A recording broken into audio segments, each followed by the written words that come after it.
These pictures broke my heart.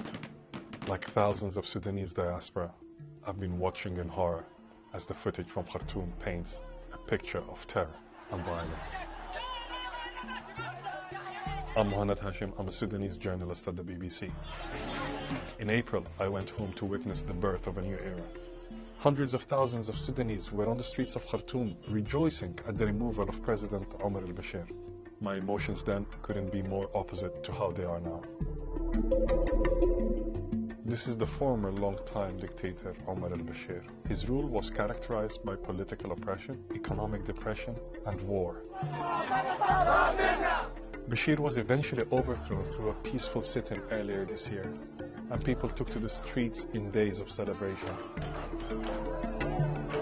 A military council had promised a transition to civilian rule, but talks broke down with civilian representatives. The long-standing sit-in was brutally broken up in a day of bloody violence.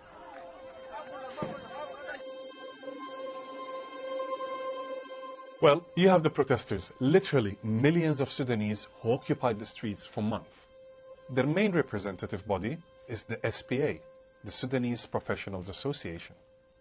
They want an international investigation into June's massacre before they resume talks. And on the other hand, you have the TMC, Sudan's Transitional Military Council. Several of the original members of the 9-person council have now resigned or been replaced. Its most powerful figure is this man, the deputy head, Lieutenant General Muhammad Hamdan Dagalo, aka Hemeti. He is a controversial figure with a bloody past. His rapid support forces, what locals call the Janjaweed, were responsible for June's massacre.